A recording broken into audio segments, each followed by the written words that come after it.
This is Carmichael Street with Bishop's High School. This is beautiful, beautifully kept canal looking towards the railway station. And you can see the width of the canal. Next slide. This is looking at the other end of Lamar Street, looking back now. And you can barely see St. George's Cathedral in the center of the roundabout down there. Next slide. Now, I show you all these slides to show you that you hear about these things, but to actually see pictures of them is to know that they did really exist. This is Camp Street. Camp Street from Lamar Street looking back that way. Why? Because you see that chimney there? I'll show you something about that chimney just now. And I'll tell stories, but let's story about it.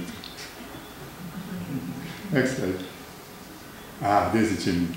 This is the waterworks. Now, for people who know me, I turned Center 1 a couple of days ago.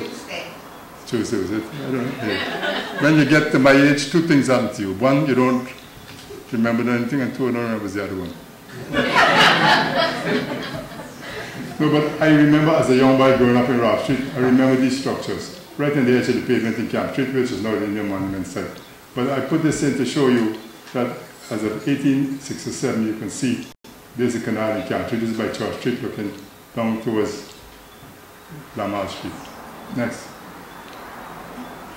Oh, this is interesting. There's that same chimney. So now we're still up by New Garden Street, looking down the Lamar Canal, and you can see the chimney of the waterworks. So I'm giving you these ideas so you can see there were no bridges at all. And that could be verified because the tram car came up CROAL Street, came into New Garden Street, continued along New Garden Street and turned into Third Street or Crown Street and came back again. Next slide. And this is the first bridge across linking the two where the tram lines came. And this is even after the tram was disbanded, so it was after 1929. And the more older folks who remember, this is the second address for the local radio station, Radio ZFY. And this is where the Fatima Church is. Now, why did I show you all this? Next slide. To show you how things have changed. This is looking east of CROAL Street, outside the law courts. And this is an animal-drawn tram.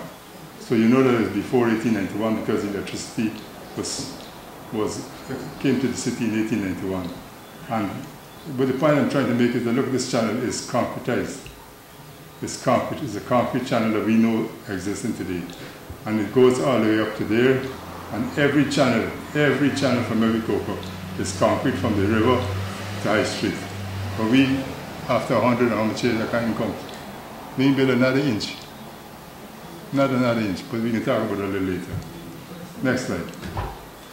This is showing the canal, and right in front of Commerce Street by New Building Society, you see bends the water and curves the water into this canal down here, that is John Finance Canal. You can barely see the library in the foreground. And you know it's after 1909, but it's before 1937 because the library is only one floor. After 1937, the library became 2 floors that we know. Next. Now, so when the rain fell in Georgetown, some would end up in the channel, some would end up on the vats. And here you see these vats. I just guesstimated if this was a vat that's 8 foot to the top, 10 foot to the bottom, and 8 foot high, it's over 4,000 gallons. It's a smaller vat. Next one. This is at the corner of Middle and Main Street, southeast corner, in a big open lot. Next.